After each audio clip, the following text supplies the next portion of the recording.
साथियों, जैसा कि हम लोग पिछली क्लास में बात कर रहे थे कि जो हमारा फर्स्ट पेपर होगा, फर्स्ट पेपर किस प्रकार से आएगा और कैसा आएगा, इसके लिए हम लोग बात कर रहे थे ना। तो सेम आप जान लीजिए कि उसी प्रकार से पेपर आने के लिए और आया भी है, क्योंकि जनरल अवेयरनेस में उसने क्या बोला था, किसी ने पढ़ा है पूरा उसका सिलेबस? उसने क्या बोला जनरल अवेयरनेस में? जनरल अवेयरनेस में क्या बात की बोला था उसने? जनरल स्कूल अवेयरनेस जब आप सिलेबस देखेंगे उसमें बोला था कि special emphasis on education, education. है ना। तो यहाँ पर एजुकेशन से देखिए पहला क्वेश्चन पूछा है कि यू डाइस प्लस क्या होता है। जो लोग शिक्षा विभाग से जुड़े होंगे उनको ये पता होता है यू डाइस क्या होता है। ये बच्चों का डेटा होता है, इस पर शिक्षा मंत्रालय का होता है, जिसमें साक्षरता मंत्रालय के अंतर्गत सारा बच्चों का, एक एक बच्चों का डेटा रखा जाता है। कितने स्कूल चल रहे हैं किस स्टेट में, हर स्टेट के लिए अलग अलग होता है ना। तो देखिए और जैसा कि मैंने आपको ये भी बताया था कि क्वेश्चन जो होगा वह सिंपल फॉर्म में नहीं होगा, स्टैटिक क्वेश्चंस नहीं पूछेंगे आपसे। तो क्वेश्चंस कैसे पूछेंगे ये हमने बात की थी, ठीक है। तो यहाँ बोला था क्वेश्चन आपका, यहाँ पे बात करेगा कि जो क्वेश्चन है आपका, तो यहाँ पूछा unified district information system for education. तो देखिए यहाँ पे यूडाइस का फुल फॉर्म क्या होता है ये भी आप पता कर लीजिए, आपको बहुत अच्छे से पता चल गया यहाँ पर कि ये होता है इसका full form, unified district information system for education, ठीक है। इसी को हम कहते हैं, ये पूरा एक डेटा होता है जिसमें सारे भी, किसी भी स्टेट, किसी भी डिस्ट्रिक्ट, कहाँ भी आपका स्कूल होगा, और स्कूल का एक यूनिक कोड होता है। उस यूनिक कोड को हम क्या कहते हैं? यूडाइस कोड कहते हैं कि नहीं कहते हैं? तो जो भी मान्यता यस प्राप्त सर। स्कूलें होंगे सबका यूडाइस कोड होता है। तो देखिए यहाँ पे यूडाइस में पूछा है कि कौन सा कथन आपको बताना है सही है। तो पहला कथन हमारे सामने क्या है कि यूडाइस प्लस स्कूल शिक्षा और साक्षरता विभाग के द्वारा मंत्रालय, भारत सरकार द्वारा शुरू किए गए सबसे बड़े मैनेजमेंट इंफॉर्मेशन सिस्टमों में से एक है। तो ये स्टेटमेंट क्या है, सही है गलत है? यही है। सही है, ठीक है। दूसरा पूछ रहा है कि पूरा सिस्टम ऑनलाइन और 14-15 से रियल टाइम में डेटा एकत्र कर रहा है। ये सिस्टम, ठीक है। तो इस तरीके से देखिए यहाँ पर किस प्रकार के क्वेश्चन आए हुए हैं। तो इसमें आपका सिर्फ 1 और 3 सही है, तो ऑप्शन नंबर 2 इसका क्या हो जाएगा, करेक्ट हो जाएगा। मैं यहाँ पेपर सॉल्व कराने नहीं आया हूँ, बस मैं आपको ये बताने आया था कि देखिए इस प्रकार के क्वेश्चंस हमारे पास आएंगे और इस प्रकार के क्वेश्चंस आ रहे हैं। तो कैसे हमको क्वेश्चंस को देखना है और सॉल्व करना है। और सिर्फ यही नहीं, अभी मेरे पास सारे क्वेश्चंस आपके, सारे क्वेश्चन जो अभी हमारा इसने कराए हैं, सारे मतलब जो एग्जाम्स कराए हैं, पीजीटीज के जितने एग्जाम हो सब लगभग हो चुके हैं। तो उनके भी पेपर 1 के जो कलेक्शन है, हालांकि हॉस्टल वार्डन का मुझे इसलिए जरूरी था क्योंकि हमारा टीजीटी का और हॉस्टल वार्डन का पेपर का एक साथ होना था। तो इनका पैटर्न और इनका जनरल पेपर का कोई ना कोई लगभग क्वेश्चंस आपको मैच करता हुआ दिखेगा। नहीं तो कम से कम आपको एक अंदाजा लगेगा कि किस प्रकार के पेपर आने वाले हैं, ताकि आप बचे हुए 2-3 दिन, जो आपके पास 3 दिन 4 दिन बचे हुए हैं, तो आप इसमें से कैसा प्लानिंग करेंगे अपने लिए, ठीक है। तो देखिए यहाँ से एजुकेशन का सिस्टम होता है, इस वजह से यहाँ से पूछ लिया था, है ना। आगे बात करेंगे, नेक्स्ट बोल रहा है कि परियोजना मूल्यांकन, प्रोजेक्ट अप्रोजल, बजट बनाना, बजटिंग, उपलब्धियां, अचीवमेंट्स और डेटा हैंडलिंग सिस्टम किसके अंतर्गत आता है? ये प्रबंध एक सिस्टम हमारा होता है। तो ये जो प्रबंध वाला, जिसमें अप्रेजल है और बजटिंग है, अचीवमेंट्स है, ये सब जो हम लोग करते हैं, तो ये किसके अंदर आता है, ठीक है। तो ये पूछ रहा है किसके अंदर आता है। तो अब आप सोचिए कि किस तरीके से यहाँ पर क्वेश्चन पूछा जा रहा है। तो कुछ ना कुछ आइडिया लगा आपको? अभी आपने जो गलती करते हैं आप लोग, ये सब मुझे नहीं लगता है कि बहुत सारे बच्चे इस चीज को पढ़कर जाएंगे या पढ़े होंगे अभी तक, है ना। तो इससे आपको थोड़ा सा नजर ये लग जाता है कि हमको जो एजुकेशन सिस्टम में, जो एजुकेशन में चीजें चल रही हैं, उनमें ज्यादा फोकस करके पढ़ना पड़ेगा, उनके बारे में पढ़ना पड़ेगा, ठीक है।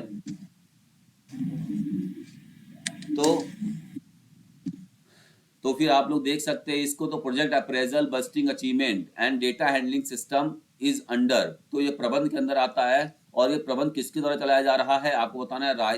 राष्ट्रीय Uchchatar Shiksha Abhiyan, department of higher education, ministry of education, Samagra Shiksha के अंदर, या मिनिस्ट्री ऑफ फाइनेंशियल, एनजीओआई, ठीक है, इस तरीके से है। देखिए यहाँ पर आपका 2 क्वेश्चन दे दिया एजुकेशन पर, और इसके बाद जनरल अवेयरनेस में क्वेश्चन दे दिया आपका कि नॉन मेटल कौन सा इसमें से है। तो ये साइंस का क्वेश्चंस भी आपको दे दिया यहाँ पर, ठीक है। इस तरह से साइंस के क्वेश्चंस भी आपको दे दिए। नेक्स्ट यहाँ पे देखिए संविधान से भी एक क्वेश्चन आपको यहाँ पे देखने को मिल रहा है कि आपको विचार करना है, भारत के संविधान के अनुसार प्रत्येक राज्य को राज्यसभा में समान संख्या में सीटें प्रदान की गई हैं। ये गलत स्टेटमेंट, सही है? गलत है सर, गलत अलग अलग है। सबको समान सीटें राज्यसभा में कहाँ, सारे उसकी स्टेट के लिए अलग अलग है ना। तो देखिए इस तरीके से यहाँ पर दी है, भारत के संविधान के अनुसार राज्यसभा में राज्यों और संघ राज्य क्षेत्रों दोनों को सीटें आवंटित की गई हैं। तो इस तरीके से क्वेश्चंस देखिए आप एक बार। इंग्लिश सर हार्ड आ रहा है सर, क्या इंग्लिश जो आया है ना 10 क्वेश्चन बहुत हार्ड, उसमें जो रटने वाली चीजें हैं उसको रटिए, और इसके सिवा और कोई ऑप्शन नहीं है, कोई ऑप्शन नहीं दिख रहा। ठीक है। देखिए यहाँ पर आपके सामने दिया कि न्यायपालिका, 2 क्वेश्चन आपका दे दिया इससे, न्यायपालिका से, ठीक है। इसमें फिजिकल स्पोर्ट्स के क्वेश्चंस आपको फिजिकल वाले में मिलेंगे देखने को, ठीक है। तो फिजिकल में जो अभी हमारे हाल ही में गेम्स हुए हैं 2022 में एशियन गेम्स हैं, वहां से जनरल अवेयरनेस में कम से कम 2 क्वेश्चंस होंगे, तो उसको बहुत अच्छे से पढ़ लीजिएगा। नेक्स्ट बोल रहा है कि निम्नलिखित में से किसको मरणोपरांत 2023 का पद्म विभूषण पुरस्कार प्रदान किया गया है? मरने के बाद किसको दिया गया था? मुलायम सिंह यादव को, बिपिन रावत को, एसपी बाला सुब्रमण्यम को, या राहुल बजाज को? तो देखिए इस तरीके से क्वेश्चन यहाँ पर पूछा हुआ है, तो आप लोग एक तरीके से आपको अंदाजा लग जाएगा। राष्ट्रीय परिवार स्वास्थ्य सर्वेक्षण के अनुसार भारत के, तो ये हमारा जनरल अवेयरनेस का पार्ट है जो कि मैंने आपको यहाँ बता दिया और दिखा दिया किस तरह से। दूसरा हमारा रीजनिंग एबिलिटी है। रीजनिंग एबिलिटी में देखिए सबसे पहला क्वेश्चन जो है वो डायरेक्शन है, ठीक है। ये डायरेक्शन में क्वेश्चन दिया हुआ है कि आपका जैसे किस दिशा में जा रहा है तो कहाँ पहुंचा, इस तरह से है ना। अपने कार्य से कितना दूर दिशा में है, तो डिस्टेंस और डायरेक्शन दोनों में यहाँ पूछा हुआ है। इसके बाद आपका ये क्या है, वेन डायग्राम है, ठीक है। वेन डायग्राम आपका पूछा है, यहाँ पे देखिए इस तरह से क्वेश्चंस है, तो आप इस चीज को देख लीजिएगा। मैं इसको इस पेपर को ग्रुप में भी शेयर कर दूंगा, ठीक है। यहाँ पे ये आपका पूछा हुआ है, यहाँ पे कोडिंग डिकोडिंग भी दिया हुआ है। यहाँ पे देखिए ब्लड रिलेशन से क्वेश्चन दिया हुआ है, ठीक है। ये क्वेश्चन आपका क्या है, ब्लड रिलेशन से है, तो ये सब जरूर आप क्वेश्चन लगा लीजिएगा, ठीक है। ये आपको क्वेश्चन है ब्लड रिलेशन से, और स्टेटमेंट से क्वेश्चन आपका दे रहा है यहाँ पे। नेक्स्ट हम लोग बात करेंगे, इसी हमारा ये खत्म हो जाता है 10 क्वेश्चन यहाँ पर। तो फिर अगला क्वेश्चन हमारा शुरू वहां से होगा, ये रीजनिंग चल रहा था, ठीक है।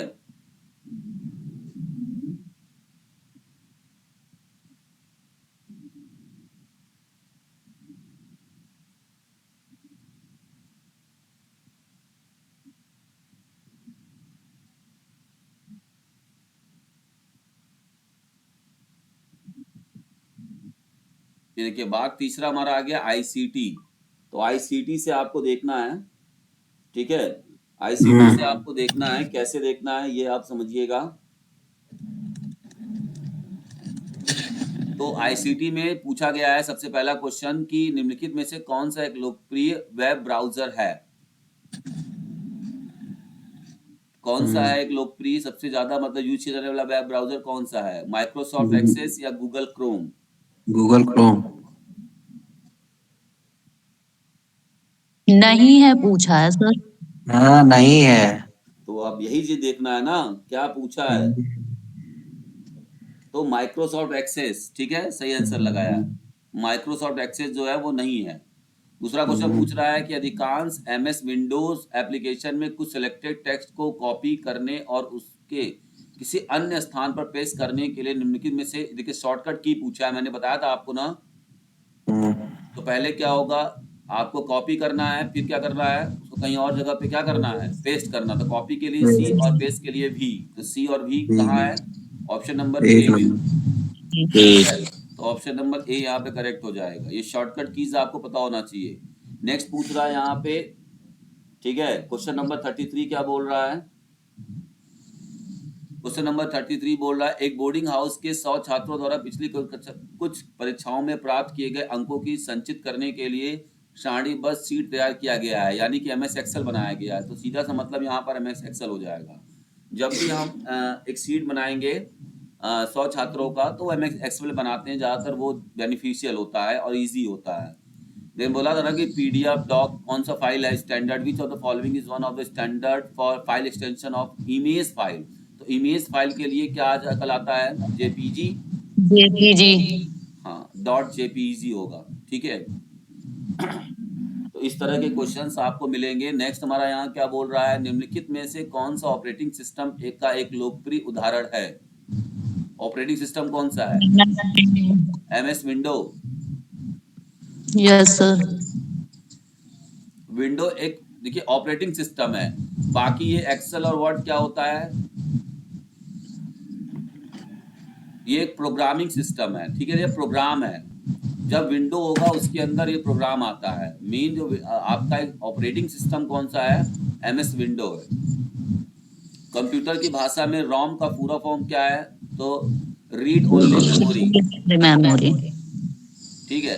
तो इस तरीके से आप देख लीजिए कि ठीक है, ये क्वेश्चन सही दिया हुआ है, इसमें बहुत दिक्कत नहीं है, लेकिन फिर भी आप लोग थोड़ा सा अवेयर रहिए। देखिए मैंने बोला था आपसे कि किस किस तरह से मेमोरी से क्वेश्चंस भी देगा, और एक क्वेश्चन बताया था ना कि मैलवेयर फायरवॉल वगैरह से एक क्वेश्चन देगा आपको। तो यहाँ पे देखिए पूछ दिया है 37 में, ठीक है। तो चलते हैं आगे देख लेते हैं। तो यहाँ पे क्या बता रहा है कि कौन सा यह एक प्रकार का मालवेयर है जिसे हम सामान्यतः एक वैध और उपयोगी ऐप के रूप में अपने स्मार्टफोन पर डाउनलोड करते हैं, किंतु वह आमतौर पर हमारे स्मार्टफोन को नियंत्रित कर लेता है और हमारे डेटा को बहुत सुरक्षित प्रदान नहीं करता है, उसकी चोरी करता है अथवा कुछ हानिकारक क्रिया भी करता है। तो इसे हम किस नाम से जानते हैं, स्पाईवेयर। स्पाईवेयर है, यस सर। ट्रोजन है सर, लेकिन मैंने तो स्पाईवेयर ही पढ़ा था। नहीं, गलत है, ट्रोजन इसका राइट आंसर है, ठीक है। नेक्स्ट हमारा है कि कौन सा एक इनपुट, मैंने पूछा था, बोला भी था, इनपुट और आउटपुट डिवाइस से क्वेश्चन आएगा, आप लोग पढ़ लीजिएगा। पूछ रहा है कि इनपुट डिवाइस नहीं है, यहाँ देखिए नहीं है बोल दिया है। तो माइक इनपुट होता है क्योंकि हम उसमें बोलते हैं। लाइट पेन भी इनपुट है, जो हम यहाँ पे लिखते हैं वो कंप्यूटर पे शो करेगा, लाइट पेन वहां बताता है, ठीक है। Scanner, plotter. अरे भैया स्कैनर तो होता है, स्कैन करता नहीं है, वो अंदर अपने खींचता है, तो इनपुट होगा ना। प्लॉटर सर बड़ी पेंटिंग निकालता है, बड़े बड़े पोस्टर। ठीक है। तो देखिए किस तरीके से क्वेश्चन यहाँ पे पूछा गया है। तो ऑप्शन नंबर ए प्लॉटर यहाँ पे सही आंसर है। तो यही सब चीजें आपको बड़ा ध्यान से देखना है। निम्नलिखित में से कौन सा एक लोकप्रिय वेब आधारित सर्च इंजन का उदाहरण नहीं है, पूछा है। देखिए बड़ा ध्यान दीजिएगा, ये भी पूछ रहा है नहीं है ना। तो गूगल तो होता है, ठीक है, एक्सेस नहीं होगा यहाँ पर, एक्सेस कोई वो नहीं है। याहू होता है, बिंग होता है, दोनों हैं, इशारे हैं, लेकिन एक्सेस कोई भी नहीं है, ठीक है। आगे देखिए, कंप्यूटरों में डीवीडी का पूरा नाम है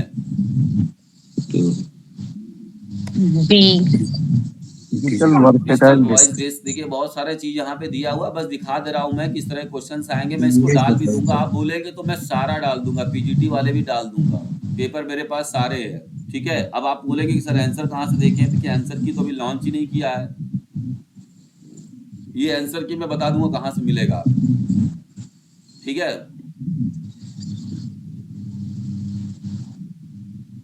तो इस तरीके से पार्ट, ये देखिए वो उनके लिए था, क्या नाम है आपके, वार्डन के लिए। हाँ वार्डन के लिए पॉक्सो वहाँ पे मतलब क्या है कि एक चिल्ड्रन के लिए गवर्नमेंट का रूल होता है, ठीक है, नॉलेज ऑफ पॉक्सो का and other children safety related acts of government of India. तो ये हम लोगों के लिए नहीं है, हम लोग का यहाँ से क्वेश्चन नहीं आएगा, ठीक है, ये सेक्शन हम लोगों के लिए नहीं होगा। तो यहाँ पे हम लोग का दूसरा है, ठीक है, ये पॉक्सो के लिए उनका दिया हुआ है क्योंकि उनके लिए वो आया है, उनके सिलेबस में, हमारे सिलेबस में नहीं है। एडमिनिस्ट्रेटिव एप्टीट्यूड ये हम लोगों में भी नहीं आएगा, हम लोगों में क्या आएगा, टीचिंग एप्टीट्यूड। क्या आएगा, टीचिंग एप्टीट्यूड। उसके भी क्वेश्चंस मैं एक बार, अभी मैंने पीजीटीज के पेपर मैंने कलेक्ट कर लिए हैं, मैंने देखा नहीं है उसमें कि किस में दिया हुआ है, पीजीटी वाले में पता नहीं है। ठीक है, तो बस ये है कि आप अंदाजा एक लगा लीजिए कि किस तरह के क्वेश्चंस आएंगे और कैसे आपको करने हैं। ठीक है, जी जी फिजिकल ठीक है, क्वेश्चंस बहुत ज़्यादा हार्ड नहीं है, क्योंकि देखिए जो तरह से क्वेश्चंस पूछा गया है वन लाइनर ही ज़्यादातर क्वेश्चन दिखा रहा है अपने सब्जेक्ट में। ये देखिए, language competency test regional English, English में choose the word nearest in meaning of the given word. Intercede, ठीक है, ये वर्ड का हमको बताना है कि नियरेस्ट मीनिंग इसमें से कौन सा आ जाएगा। तो ये देखिए इस तरीके से जो चीज़ें रटने वाली है, तो आप भी देख लीजिएगा कोई ऐसा वर्ड जिसका बहुत समानार्थी शब्द क्या होता है। Choose the word opposite in the meaning to the given word. Frail, हालांकि हम सही कह रहे हैं, बहुत टफ पेपर है, लेकिन इंग्लिश का आपको लग रहा होगा क्योंकि हम लोगों ने उस प्रकार से देखिए हम लोग वनडे की तैयारी करते नहीं है, इस वजह से ये प्रॉब्लम है क्वालिफाई करने में यहाँ पे। ठीक है, तो ये इस तरह से क्वेश्चन आपसे पूछ सकता है, आप इसको बड़ा ध्यान से देखिएगा। Identify the correct form of the tense in the given sentence. देखिए टेंस को बताया है कि past perfect tense, why did not you meet me in the office yesterday, तो ये कौन से में जाएगा? सिंपल पास्ट टेंस है सर, बहुत हार्ड है सर लेकिन। ठीक है, नेक्स्ट पूछा है fill in the blanks with the correct preposition. The group, अब देखिए हार्ड हो चाहे वो हो तो थोड़ा बहुत अब करना ही पड़ेगा, उसमें क्या किया जा सकता है, अभी इसका लेवल यही है। तो इंग्लिश को तो उन्होंने बल रखा है तो करना ही पड़ेगा। और हिंदी भाषा में सामान्य हिंदी, व्यक्ति की मूलभूत आवश्यकताएं।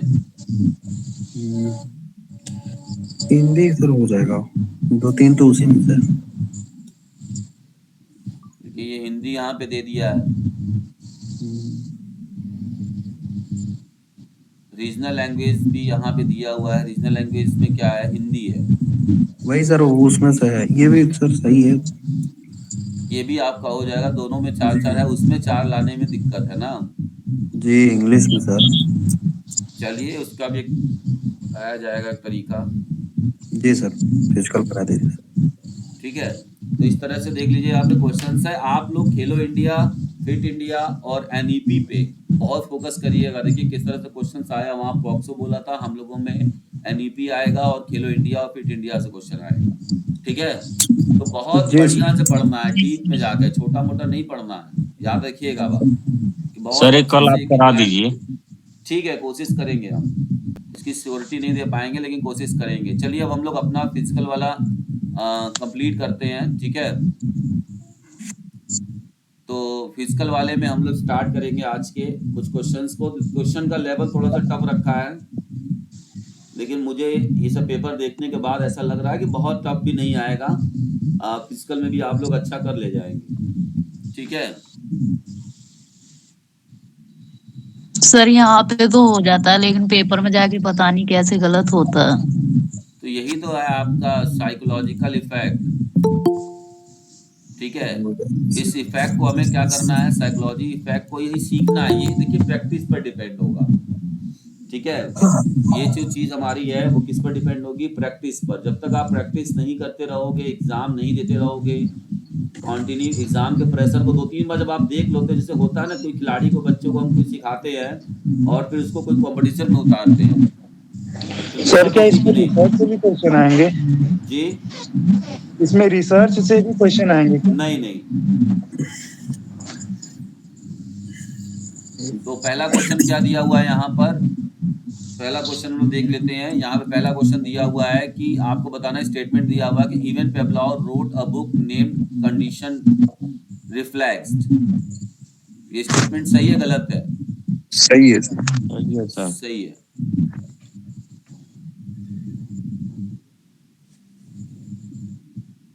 तो इवन पेवलॉव ने एक बुक लिखी थी जिसका नाम उन्होंने क्या दिया था, कंडीशनल रिफ्लेक्स। ठीक है, तो ये बात सही है। इवन पेवलॉव आप जानते होंगे, इन्होंने क्लासिकल कंडीशनिंग थ्योरी को खोजा था लर्निंग में, है ना सर? किस पर इन्होंने किया था एक्सपेरिमेंट? कुत्ते पर। हाँ, the participant little Albert is concern with the Thorndike. ये सही है गलत है? गलत है। ये लिटिल गलत अल्बर्ट किसका था? लिटिल अल्बर्ट वाली जो जिस पर जिन्होंने किया था, ठीक है, ये आपके लिटिल अल्बर्ट थॉर्नडाइक का नहीं था। थॉर्नडाइक ने तो बिल्ली पे किया था ना, ट्रायल एंड एरर थ्योरी। ठीक है, नेक्स्ट है Skinner design a soundproof apparatus known as Skinner tank. ये भी गलत है। ये भी गलत है। तो ऑप्शन नंबर ए इसका डी सही हो जाएगा, सिर्फ एक वाला सही है। ठीक है, देखिए नेक्स्ट यहाँ पे बोल रहा है sir leadership little styles. Albert किससे संबंधित है फिर? हाँ, लिटिल अल्बर्ट किससे संबंधित है? तो लिटिल अल्बर्ट आपका बता रहा हूँ मैं, देखिए दिमाग में भी चल ये रही है। रैबिट वाला है सर, हाँ, रैबिट वाला जो वो किया था। रैबिट और लिटिल बच्चा। अल्बर्ट में नहीं, बच्चे को जो बावला नहीं, है। बच्चे को जो ने हाँ खरगोश दिया था, और उसने फिर क्या किया था कि बेल बजाता था तो वो बावला खरगोश कंपन बावला करता था, तो उसमें डर आया था। तो जॉन डी वाटसन ने ऐसा किया था। हाँ, वाटसन, ठीक है, हाँ, वाटसन का। सही है, वाटसन था। ठीक है, तो जी। इस तरीके से ये चीज को ध्यान रखिएगा आप लोग। देखिए डेमोक्रेटिक लीडरशिप मैंने बताया है। डेमोक्रेटिक मतलब क्या होता है? ऐसा लीडर जो सबका सलाह मशवरा करता है और प्रत्येक सदस्य को मौका देता है। तो प्रत्येक सदस्य की राय पर आधारित निर्णय लेना किसमें आता है? डेमोक्रेटिक में आता है। ठीक है,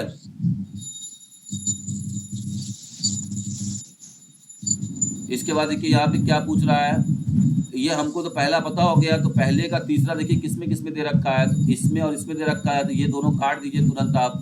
अब आपको दूसरा लेजी फेरी। लेजी फेरी क्या होता है? बहुत ही आरामदायक होते हैं। गिव्स अथॉरिटी टू एम्प्लॉइज, तो ऑप्शन नंबर तीसरा का दूसरा हो जाएगा। एक लेजी फेरी का मतलब ये हो गया कि बहुत लेजी होते हैं। ठीक है, लेजी फेरी का मतलब क्या होता है कि बहुत लेजी टाइप के होते हैं, वो बहुत ज्यादा इन्वॉल्व, बॉस रहेंगे वो, लेकिन बहुत ज्यादा इन्वॉल्व होकर काम नहीं करते। भाई ठीक है, तुमको करना है करो, तुम इंटरेस्ट ले तो करो, मुझे कोई बहुत दिक्कत नहीं है ना। तो दूसरे का क्या हो जाएगा? दूसरे का सॉरी तीसरे का दूसरा। तो तीसरे का दूसरा जिसमें दिया हुआ है वो आंसर सही होगा। ये देखिए ऑप्शन नंबर ए यहाँ पे करेक्ट हो गया। सही है, सही है। सर दूरदर्शन नेतृत्व वाला से भी बहुत ज्यादा आइडिया आ जाना है। दूरदर्शी वाला भविष्य में देखिएगा, चौथा का पहला हो गया यहाँ पे। ये लिखा तो है भविष्य दूरगामी लक्ष्यों पर ध्यान केंद्रित करने वाला दूरदर्शी नेतृत्वकर्ता कहलाता है। ठीक है, नेक्स्ट देख लेते हैं कि which ligament of knee is affected when a direct blow strike from the lateral side of knee in a medial direction। ठीक है, तो आपको बताना है कि कौन सा लिगामेंट होता है जो अफेक्ट करता है डायरेक्ट, और स्ट्राइक जब हमारा घुटना से टकराता है तो वहां पर दिक्कत होती है उसको। तो घुटने के पासों की ओर अंदर और से अंदर की ओर एक प्रत्यक्ष प्रहार होने पर घुटने का कौन सा अस्थिबंधक प्रभावित होगा? जब घुटने में कोई चोट लगती है तो कौन सा होगा लिगामेंट? आपको ये बताना है। Interior cruciate ligament, posterior cruciate ligament, medial collateral ligament या लैटरल कोलेटरल लिगामेंट। तो यहाँ पर ऑप्शन नंबर आपका क्या हो जाएगा? ऑप्शन नंबर सी करेक्ट हो जाएगा यहाँ पर, मीडियल कोलेटरल लिगामेंट। तो देखिए क्वेश्चन का लेवल थोड़ा टफ है, हालांकि अब मुझे नहीं लगता इतना टफ है, लेकिन ठीक है। Right primary bronchus is more wider than नहीं द, समझ में आया था, एक बार फिर से समझा दीजिए। कहने का मतलब ये है कि जब आपके घुटने पर प्रहार लगेगा, घुटने के पास कई सारे लिगामेंट्स पाए जाते हैं। ठीक है, तो जब आपके घुटने पर क्या हुआ कि कोई चोट लग गया, तो उस चोट लगने पर सबसे पहले कौन सा लिगामेंट पे प्रॉब्लम क्रिएट होगा, किस पर इफेक्ट ज्यादा होगा? डायरेक्ट।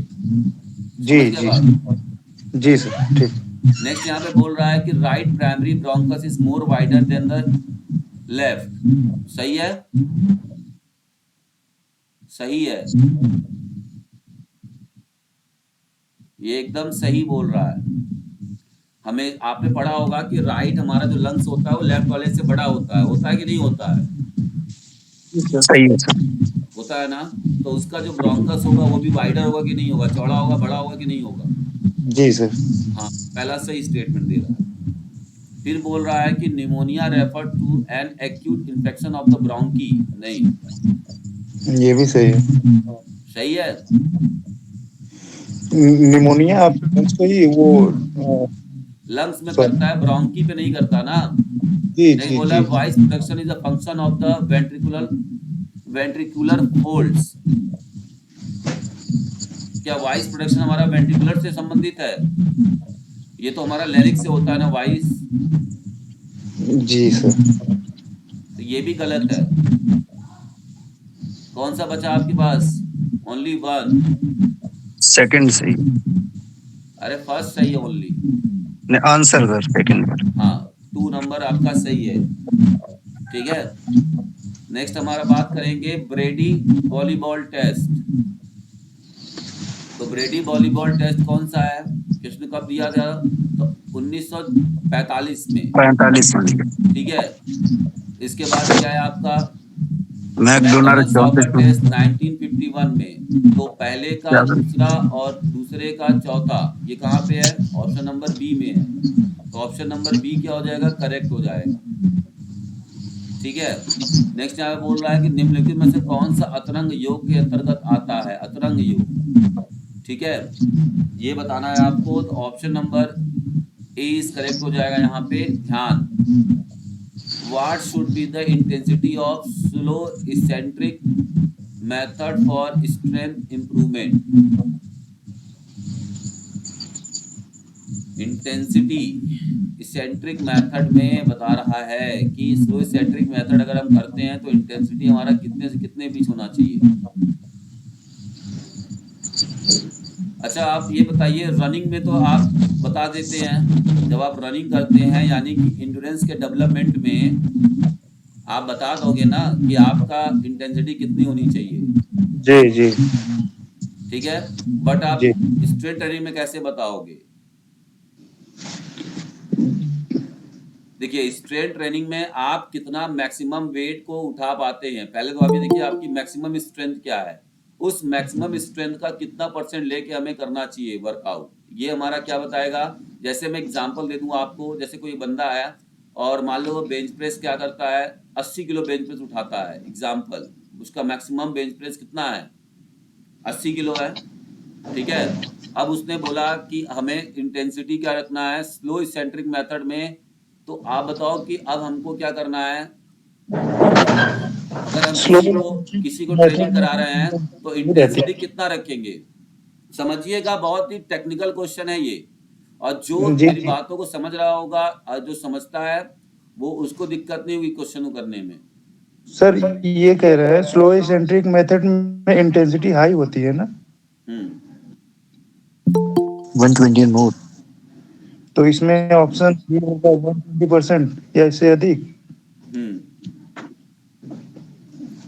इसमें यहाँ पर वेट हम कम करेंगे, ठीक है, तो इस वजह से यहाँ पर हमारा इंटेंसिटी ये होगा। नेक्स्ट हम बात करेंगे रिएक्टिव मेथड किसे कहते हैं। ये आपने पढ़ा होगा, पॉलियोमेट्रिक पढ़ा है। जी तो रिएक्टिव मेथड किसे कहते हैं? Number C. पॉलियोमेट्रिक को। लेकिन यहाँ पॉलियोमेट्रिक आंसर दिया ही नहीं है। तो पॉलियोमेट्रिक के अंतर हम क्या कराते हैं? डेप्थ जंप कराते हैं। तो ये इसका राइट आंसर हो जाएगा। ठीक है। What is the ratio of calcium and phosphorus in the bone? Bone में कैल्शियम और फास्फोरस की जो मिश्रण होता है, अनुपात होता है, वो कितना होता है?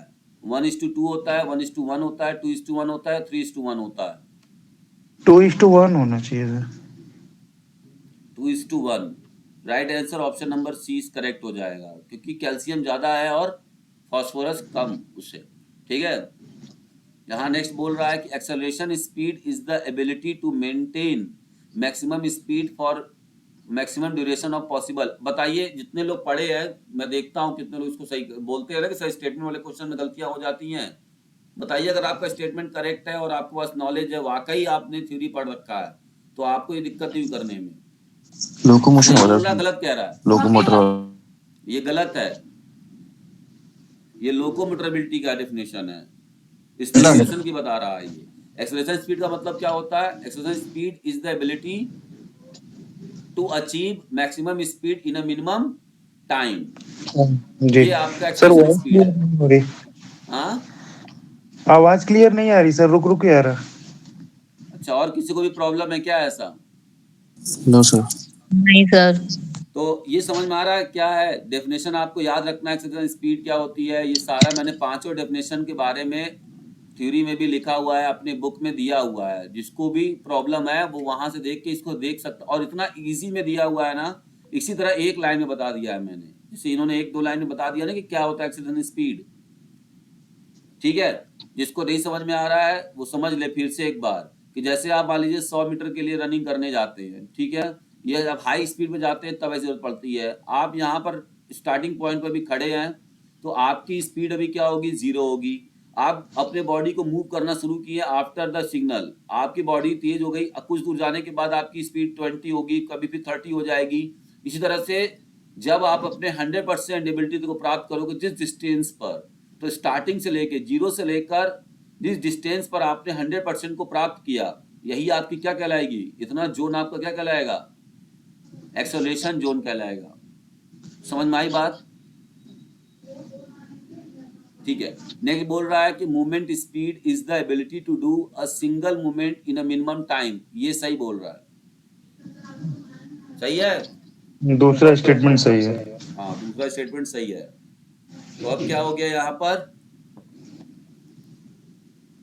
Only statement 2 is correct, of four is number right. 4 is correct. ठीक है, तो ऐसे ही देखिए आपको वो अच्छे से करना है। ठीक है, नेक्स्ट हम बात करेंगे choose the correct pair. Uber cup tennis में होता है? नहीं। नहीं, ये बैडमिंटन है। सुल्तान अजलन शाह, ये भी नहीं होता, ये हॉकी में होता है। सुब्रतो का फुटबॉल, ये सही है। सही है। सैयद मुश्ताक अली ट्रॉफी क्रिकेट में होती है। क्रिकेट में होता है। ठीक है, ये तीनों गलत है और ये सही है।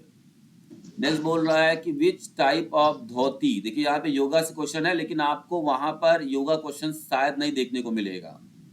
ठीक है, तो बहुत ज्यादा परेशान नहीं होना है, जो लोग योगा नहीं किया है उससे कोई दिक्कत नहीं है। ठीक है, कि हमारे सिलेबस में योगा नहीं है, लेकिन देखिए 100% श्योर किसी चीज को मत मानिएगा।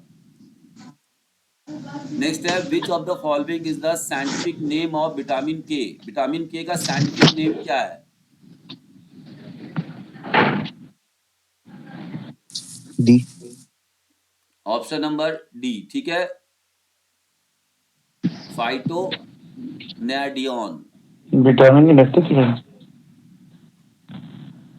क्या कह रहे हैं? ये नहीं होगा सर। ये नहीं होगा। नंबर डी राइट है। नेक्स्ट है द ये भी स्मॉलेस्ट बोलते हैं sir. Contractile unit of skeletal muscles. Skeletal muscles का कॉन्ट्रेक्टाइल यूनिट क्या? देखिए यहाँ पे स्केलेटल मसल्स का पूछ दिया, तो मसल्स का कॉन्ट्रेक्टाइल यूनिट क्या होता है? Muscle fibre. देखिए यहाँ पर हमको ऑप्शन देख के मारना है। ऐसे क्या होता है? सैरकोमेयर। लेकिन यहाँ पे मसल फाइबर होगा, सैरकोमेयर ऑप्शन है नहीं। मायोफिब्रिल। जी, ऑप्शन में देखिए आप ध्यान से, तो ऑप्शन नंबर ए क्या हो जाएगा यहाँ पर, सही हो जाएगा। एक यहाँ पे देखिए क्वेश्चन नंबर 15 है, when a tendon pulls part of a bone of which fracture it is called. जब एक कंडरा किसी अस्थि का एक भाग खींच लेती है तो यह कौन सा अस्थि भंग कहलाता है? यानी टेंडन ने क्या किया है, टेंडन ने उस बोन को खींच लिया अपनी तरफ, या उसको हटा दिया, या उसको मतलब वो कर दिया, तो इस फ्रैक्चर को हम क्या कहते हैं? Impacted fracture, comminuted fracture, depressed fracture या एवुल्जन फ्रैक्चर।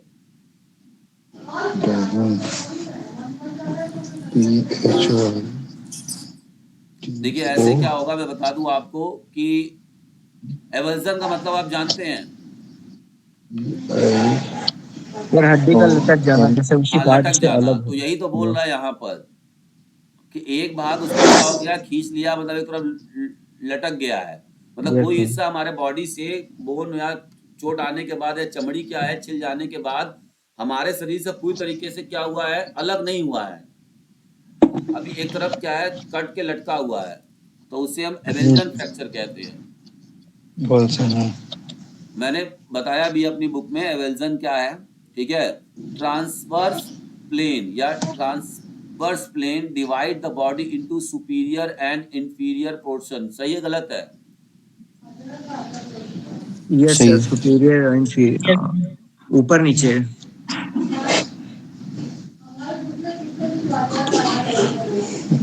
सही है।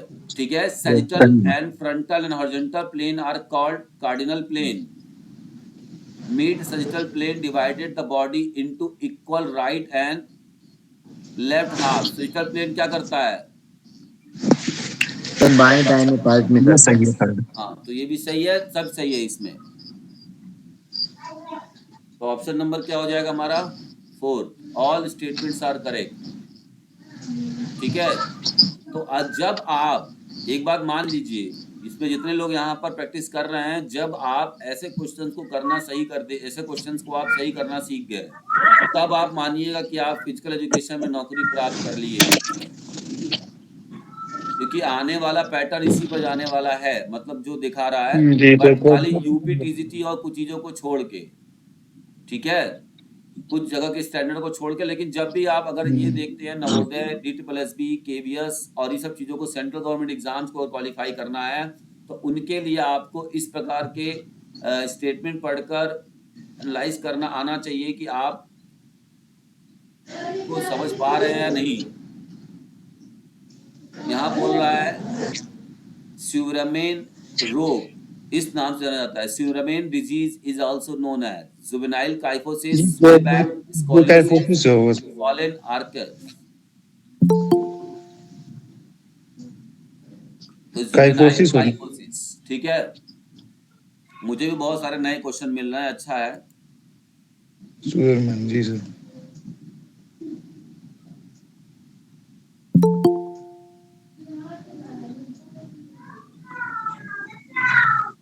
ठीक है, आगे बढ़ेंगे। पिंगला, ये आपका क्वेश्चन दे दिया हुआ है योगा से, इसको हम लोग स्किप करेंगे। ठीक है, नेक्स्ट यहाँ पे क्वेश्चन नंबर 19 देख लेते हैं कि tricep extension is a third class lever. Sir ये सही है? गलत है, ये फर्स्ट क्लास होना चाहिए। गलत है। सही है। बाइसेप कर is a third class lever, ये सही है। सही है। एक्सटेंशन नहीं है, लेकिन फ्लेक्शन माना जाएगा। बाइसेप फ्लेक्शन आपका क्या है? Third class lever. Third class lever है, तो ऑप्शन नंबर 2 सही हो रहा है। Standing on the toes is the first class lever, गलत है, सेकंड होता सेकंड है। क्लास है सर। निकाल दिए। कौन सा जी। स्टेटमेंट सही हुआ? खाली 2। तो कहाँ पे ऑप्शन नंबर 2 है?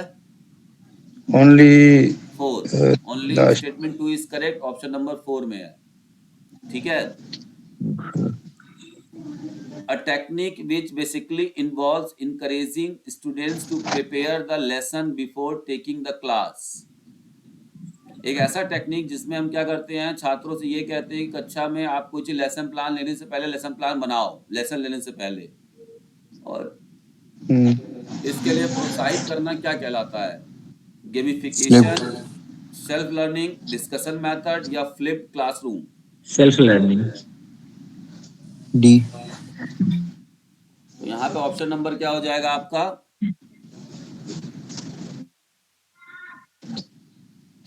डी इज करेक्ट होगा, फ्लिप क्लासरूम। ठीक है। Hindi English fusion. Repetition method is used for the improvement of speed endurance.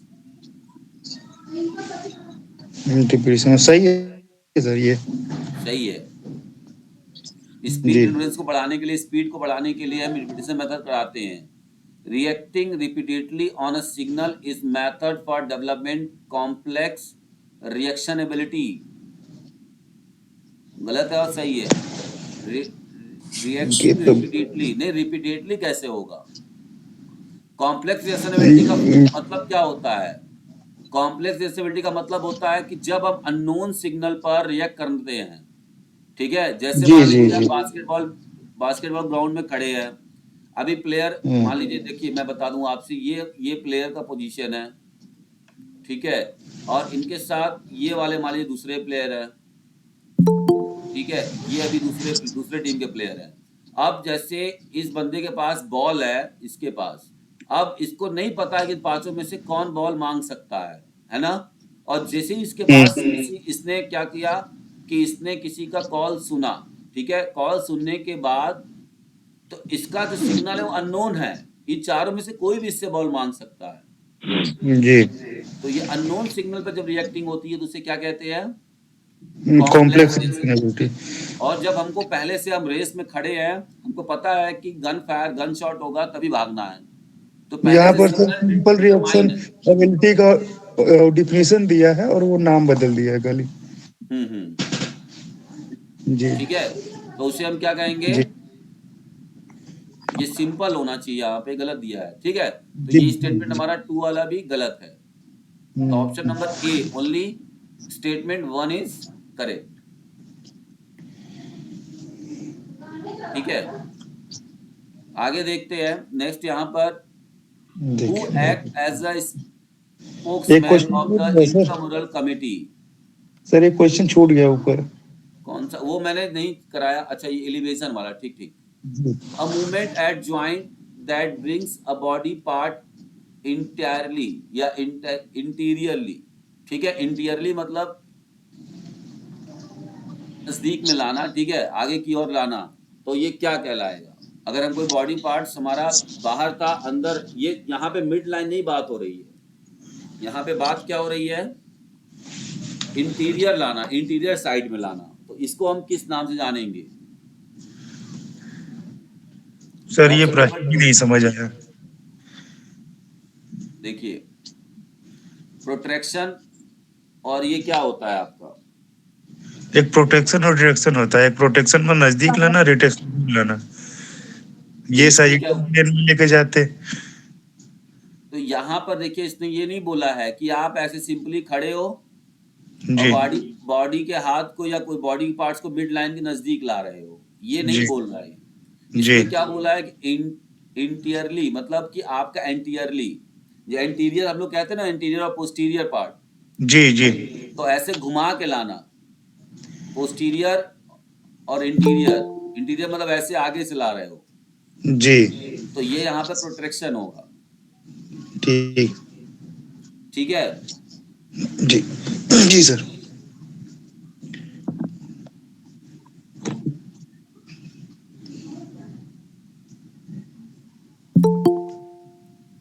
आप लोगों को एक बात बता दूं, बहुत अच्छी बात। एक मिनट, ये बीच बीच में लोग जुड़ के, चलिए नेक्स्ट हम बात करेंगे। To disturb stable equilibrium of an object it would require to drop CG to lower point. ये कह रहा है कि किसी वस्तु के स्थिति संतुलन को विचलित करने के लिए गुरुत्वाकेंद्र को निम्न बिंदु पर ले जाने की आवश्यकता होती है। अगर हम किसी का इक्विलिब्रियम डिस्टर्ब करना चाहते हैं तो क्या चाहिए? सीजी पॉइंट को लोअर पे गिराएंगे।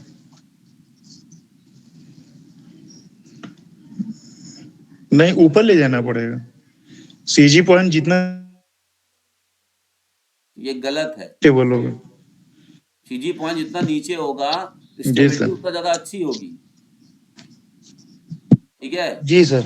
हाँ, तो यहाँ पे डिस्टर्ब के लिए बोला है कि डिस्टर्ब करना है, मतलब अस्थिरता लानी है, स्थिरता नहीं लानी है। ठीक है, when object CG is neither lowered it is called neutral equilibrium.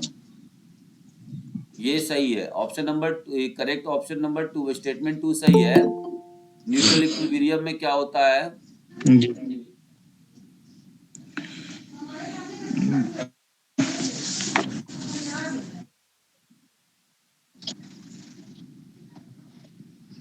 तो यहाँ पर ऑप्शन नंबर क्या हो जाएगा? ओनली 2 सर मेरे साथ हो रहा है क्या या बार बार ब्रेक? हो सकता है कि आपके यहाँ का नेटवर्क ठीक ना हो।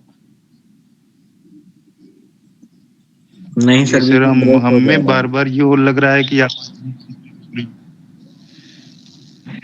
नेक्स्ट हमारा है surplus energy theory. Spencer surplus energy मैंने इसके लिए ट्रिक बताया हुआ है, जो लोगों ने वीडियोस देखे होंगे उनको मैंने बताया हुआ था। क्या बताया था? शार्प CPR, यहाँ बताया था HCl सजग। देखिए कैसे निकलेगा। आप S के सामने, सरप्लस के सामने H आ रहा है, H से कौन है यहाँ पर? Herbert Spencer. तो ऑप्शन नंबर ए का चौथा चारों में दिया हुआ है। देखिए अब ये खेल कर दिया। फिर पूछ रहा है anticipatory theory, Karl Groos. Karl Groos. C से आया कार्ल ग्रूस, ठीक है। तो यहाँ पर हमने दूसरा का दूसरा कर दिया। दूसरा का दूसरा किस में आ रहा है? 2 में आ रहा है। तो अब आपको कौन सा ऑप्शन कटा है? ऑप्शन नंबर ए कट गया, ऑप्शन नंबर 3 कट गया। 2 और 4 में हमको रिकैपिचुलेटरी थ्योरी, जी स्टैनली हॉल। जी स्टैनली हॉल, जी ठीक है। और यहाँ पर जो आर आ रहा है इसका मतलब क्या पता है? ये कौन सी थ्योरी बता रहा है? Recreation theory. इसका लॉर्ड केम GTW पैट्रिक्स होगा, जिसको हम लोग रिलैक्सेशन थ्योरी भी कहते हैं। ये आपको मिल जाएगी मेरी बुक में। मैंने सारे थ्योरी का जो अनदर नेम क्या है उसको भी बताया हुआ है। तो देख लीजिएगा, रिक्रिएशन थ्योरी को रिलैक्सेशन थ्योरी मैंने वहां दिया हुआ था पहले से। तो इसका क्या हो जाएगा? GTW Patrick. तो चौथे का तीसरा किसके अंदर है? दूसरे में है। तो ऑप्शन नंबर 2 इज करेक्ट हो जाएगा यहाँ, ठीक है। देखिए इस तरह के क्वेश्चंस है। आगे बढ़ेंगे थोड़ा सा। Which educationist is associated with cathartic theory? Aristotle, ठीक है।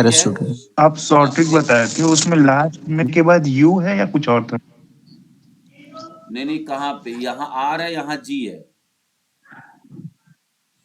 ये आर वाला आपका क्या है? ये आर आपका आएगा रिकैपिचुलेटरी थ्योरी के लिए। हाँ, इसके लिए जी मतलब जी स्टैनली हॉल है।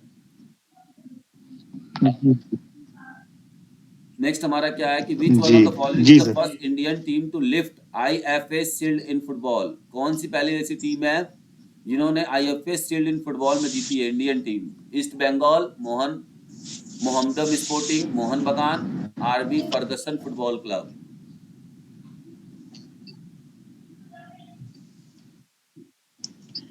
Option number C is correct होगा, मोहन बगान। ईस्ट बंगाल है सर, शायद क्लियर नहीं है। बंगाल है, चेक करना पड़ेगा, मुझे याद नहीं है। मुझे भी ईस्ट बंगाल सर आवाज कट रही है बीच। मेरे यहाँ तो नेटवर्क मुझे ठीक लग रही है। अब मैं वाईफाई से क्लास लेता हूँ, मोबाइल नेटवर्क से नहीं लेता। इनकी तरफ नेटवर्क नहीं है इधर आवाज। What will be the formula for total number of matches in method 2 of second type of consolation tournament?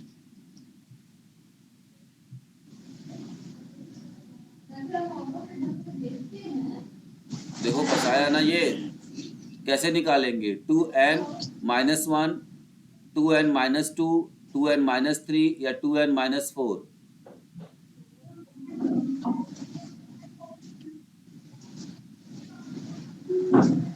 Option number C is correct होगा, ठीक है। 2n-3।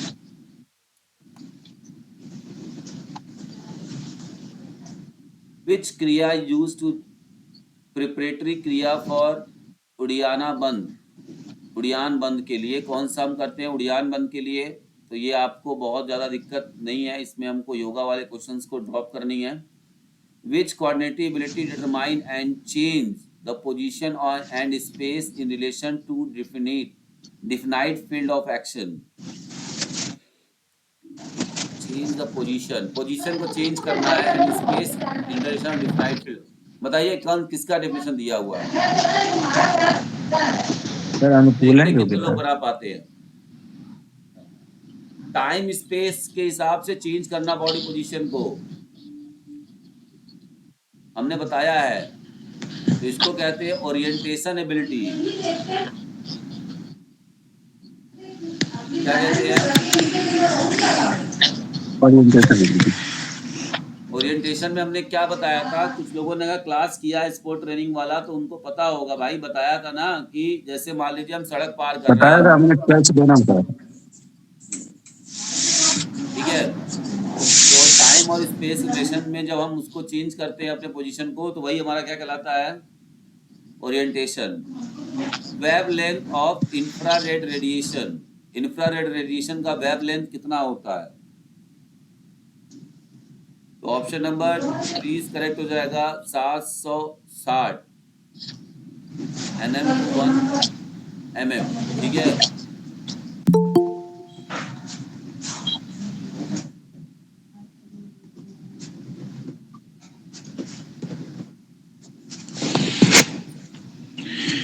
नेक्स्ट पूछ रहा है, what is the wavelength of ultrasound therapy at 3 megahertz and average tissue of human body. मानव शरीर की औसत ऊतक में से 3 मेगाहर्ट्ज पर पराध्वनि चिकित्सा की तरंग दैर्घ्य क्या होती है। देख रहे कितना खतरनाक क्वेश्चन पूछ रहे हैं, तो एकदम से लग रहा है कि पीएचडी लेवल का क्वेश्चन है सारा। ये 2 mm होगा क्या सर? 0.5 mm है, अच्छा ठीक है। नेक्स्ट जी। है ब्लड डोपिंग विद इरेथ्रोपोइटीन, ये बता दीजिए क्या होता है, ब्लड डोपिंग में इरेथ्रोपोइटीन क्या है, ऑक्सीजन लेवल नंबर बढ़ाने के लिए कि इंजेक्शन इंजेक्ट किया जाता है, जी, जिसको ईपीओ भी कहते हैं। एरिथ्रोपोइएटिन Improve an oxygen. athlete's performance by which process, making blood circulate much faster, blood circulation को faster, blood सर्कुलेशन को फास्टर करता है erythropoietin, increase the number of RBC in the blood, ठीक है सर। या थिकनिंग यही है, ऑफ द बी सही ब्लड, या कूलिंग द ब्लड। तो ऑप्शन नंबर 20 करेक्ट हो जाएगा। तो ये एंड्योरेंस के लिए इसको यूज करते हैं। हाँ, तो नंबर ऑफ ब्लड वो पूछ रहा है ना कि नंबर ऑफ किसको बढ़ाना, किसको बढ़ाता है ये, जब हम इरेथ्रोपोइटीन लेते हैं जी तो ये हमारे आरबीसी को जी बढ़ाता सर है। जी। नेक्स्ट यहाँ पे, who wrote it the first psychology lost its soul, then it's lost its mind, then it lost consciousness, it still has behavior of kind। किसने कहा है कि मनोविज्ञान ने सबसे पहले अपना आत्मा खोया, फिर उसने अपना मन खोया, फिर चेतना खोया, और अब व्यवहार के साथ टिका हुआ है। ये शायद वुडवर्थ ने, वुडवर्थ ने दिया हुआ है, ठीक है। Option number D is correct होगा यहाँ पे, ठीक है। नेक्स्ट यहाँ पे, in soccer there the referee is also the time keeper, सही है।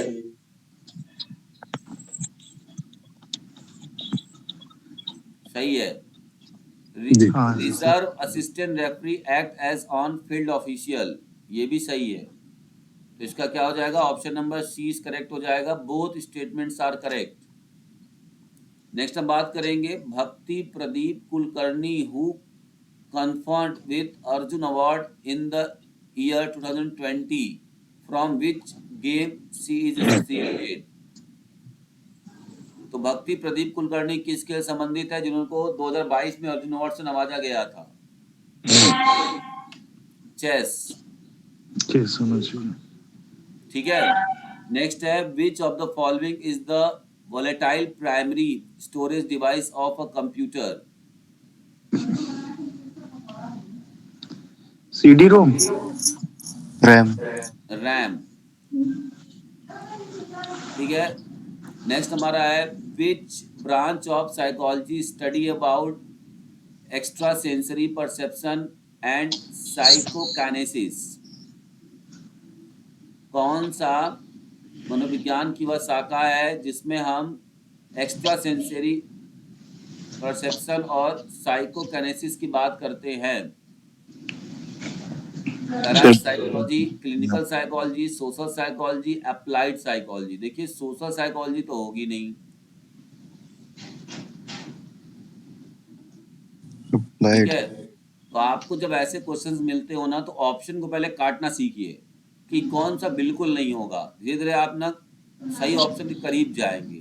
अप्लाइड साइकोलॉजी अलग होती है, ठीक है,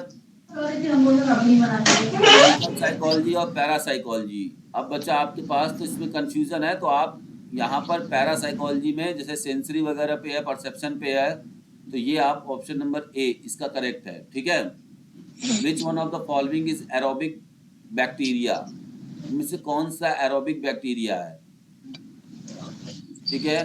फ्यूजोबैक्टीरियम, क्लोस्ट्रीडियम, प्रीवोटेला, बोर्टेडेला, पर्टाइसिस।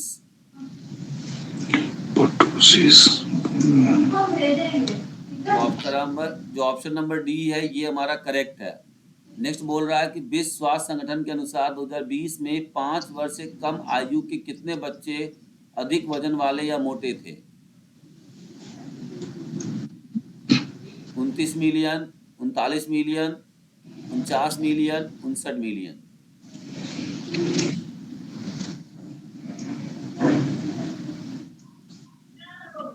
इसमें करंट के लिए बहुत कंफ्यूजन है। ये सर कुछ ज्यादा ही टफ है पेपर। 39 होना चाहिए sir, 39 million. 29। Option number 20 correct है। तो देखिए पेपर का लेवल ये थोड़ा सा हमें भी लग रहा है कि काफ़ी हार्ड हो गया है, ठीक है, लेवल इसका बहुत ज़्यादा ऊपर का है, जैसे बोल रहा है पीएचडी लेवल का पेपर पूछा है ये। जी सर, ये कहाँ से प्रश्न आया पता नहीं। ठीक है, तो नहीं, ये बस मान के चलिए कि आपको पेपर इससे आसान मिलेगा, पेपर एमआरएस में जी बहुत सर। घबराने वाली जरूरत नहीं है ना, बहुत ऐसी कोई दिक्कत है, ठीक है। जी लेकिन सर। आपको प्रैक्टिस हमेशा थोड़ा ऊपर से करना चाहिए, लेवल ठीक रखना चाहिए आपको। मतलब ऐसे वाले क्वेश्चंस पे जब आप आते हैं ना तो लोग थोड़ा सा ना क्या हो जाते हैं, थोड़ा सा कंफ्यूज हो जाते हैं, क्योंकि उन्होंने थ्योरी नहीं, उन्होंने स्टैटिक क्वेश्चंस पर ज़्यादा काम किया है। ये दिक्कत मैं बोलना चाह रहा हूँ कि आप लोग इसको थोड़ा बंद करके थ्योरी पे काम करना शुरू करिए, और थ्योरी आएगी आपको बुक जब आप पढ़ेंगे तब। सिर्फ प्रैक्टिस पेपर खोजने से 4 कोचिंग में कुछ लोग क्या है 200 रुपये देकर 1 महीने का वो लेते हैं सब्सक्रिप्शन की, मुझे डेली 100 क्वेश्चन मिलेगा। वो लोग क्वेश्चन किस तरह का चलाते हैं आपने देखा होगा, खाली रिपीटेड क्वेश्चन है। जी सर। यूथ कंपटीशन उठा लो और वही सारा क्वेश्चन बस पलट पलट के देते रहो, टाइप करवा लिया उन्होंने, अब बार बार उसी चीज को रिपीट करते जाते हैं लिंक देकर। जी सर, 80% क्वेश्चन रिपीट होते हैं। बस मैं कहना चाह रहा हूँ वो चीजें आप छोड़ दो। जी अगर आप सर। वही रट के जाते वो चीजें आपका देखिए कहाँ काम आ सकती हैं, वो चीजें आपकी काम आ सकती हैं यूपी टीजीटी में। हालांकि अब इसका भी स्टेटस पता नहीं, क्योंकि अब इसको नया आयोग कराएगा, शिक्षा आयोग, तो उसमें नए सदस्य, नए उसमें पेपर सेट करने के लिए नए प्रोफेसर को अपॉइंट करेंगे वो लोग, है ना। क्योंकि पहले के जो थे तो उनका लेवल अलग था, तो वो अलग करते थे, तो ये अब लेवल को बढ़ाएंगे। हालांकि ये स्टेट गवर्नमेंट की जो यूनिवर्सिटी होती है उनमें ही किसी पेपर को, मतलब किसी प्रोफेसर को देंगे ये लोग, सब्जेक्ट एक्सपर्ट को देंगे, ठीक है। तो ऐसा होता है। यूपीएलटी का पेपर अच्छा आएगा, वहां पे भी आपको डीप में नॉलेज रखना है। याद रखिएगा यूपीएलटी पेपर आएगा लेकिन प्रैक्टिकल बेस पे ज्यादा क्वेश्चन होगा, मतलब कि डीप नॉलेज होगा, डायरेक्टली क्वेश्चन ऐसे नहीं देगा, स्टैटिक फॉर्म में नहीं देगा क्वेश्चन आपको। जी सर। तो अपनी नॉलेज को इम्प्रूव करते जाइए और बुक को, अच्छे बुक को पढ़िए, कई सारे बुक को लेकर स्टेटमेंट को रखिए, वो ज्यादा आपके लिए बेनिफिट होगा। तो सर मेरा क्वेश्चन है, आपके बुक में रिसर्च है? नहीं, रिसर्च के बारे में नहीं है? नहीं, एक्चुअली मैंने जो बुक बनाया था वो टीजीटी लेवल पे बनाया था, ठीक जी है। सर। ये नए एडिशन में मैं करूंगा, क्योंकि पहली एडिशन में इतना काम हो गया था, वर्क हो गया था ना, कि 2 साल मुझे लग गया खाली उनको सब करने में, इन सारे नोट्स कलेक्ट करने में। जी तो सर। टाइम ज़्यादा लग रहा था, तो मैं थोड़ा सा घबरा रहा था कि अरे यार इतना टाइम टेकन हो रहा है, अभी तक नहीं निकला। और डेली घर में बात सुनता था मैं कि अरे अभी तक आप बुक ही नहीं निकाल पाए, तो ये। तो मैंने बोला कि चलो पहले इसको मार्केट जी में सर, समय लगा है लेकिन रिजल्ट अच्छा। चलिए, तो आप लोग डिसाइड करेंगे ना रिजल्ट अच्छा है कि नहीं अच्छा है, और बुक अच्छी है कि नहीं अच्छी है। ये तो हमारे जी जो भी व्यूअर्स होंगे और जो पढ़ने वाले होंगे वो बताएंगे। हाँ, नेक्स्ट एडिशन जी में सर। काफ़ी चीज़ें आपको अच्छी और मिलेंगी, और बहुत ही शॉकिंग चीज़ें भी मिलेंगी, मतलब नई जो चीज़ें हैं एकदम यूनिक चीज़ आपको मिलेगी। हालांकि अभी भी यूनिक है, लेकिन बस ये है कि इस ज्ञान को जितना भी आप बढ़ाते जाएंगे वो कभी खत्म नहीं होने वाला है, ठीक है। जी सर। ये सर चीज़ टाइम जरूर मिले आप सर। लोग देख लीजिएगा। सर रिसर्च के बारे में भी किसी दिन क्लास बनाइएगा आप। रिसर्च आप क्या करना चाहते हैं? तो रिसर्च तो पीजीटी वगैरह में आने वाला है। जी सर। तो अभी आप एमआरएस नहीं देख रहे हैं क्या? सर वो भी है, साथ में वो स्पोर्ट्स ऑफिसर भी है एग्जाम, एमपी वाला। हाँ, स्पोर्ट तो ऑफिसर रिसर्च आएगा, वहाँ पे रिसर्च भी आएगा और स्टैट से भी क्वेश्चन आएंगे। जी 5 सर, से उसी 6 क्वेश्चन आपका आएगा रिसर्च से, स्टैट से 4 से क्वेश्चन है, 10 क्वेश्चन कुल मिलाकर आ सकता है, आएगा। ठीक है, ठीक है, आप लोग जी करते रहिए तैयारी, बाकी जो चीजें होंगी मैं आपको देता रहूंगा। जी सर जी। और रिसर्च के टॉपिक पहले आप देखिए, उठाइए अपना जो आपने एमपीएड में रिसर्च की टॉपिक आपकी होगी, ठीक जी है, उन टॉपिक को उठाइए। और मैं बता रहा हूँ, रिसर्च अगर आपको पढ़ना है और समझना है तो एक जी सर। कुमार भरत सर हैं, उनका पढ़िए, वो थोड़ा डीप में समझाते हैं। और उनकी पुरानी वीडियो देखिएगा, पुरानी वीडियो में बहुत अच्छा समझाया उन्होंने, ठीक है। वो थोड़ा टाइम लेते हैं अच्छा कॉन्सेप्ट को जी समझाने में, लेकिन रिसर्च को जितना भी कंफ्यूजन है वो सब सही करेंगे। मैंने भी रिसर्च 19 का वीडियो देखा था, मुझे अच्छा लगा था। सर किनका काफी नाम चीजें बताया मैंने सर? सीखी हैं वहां से।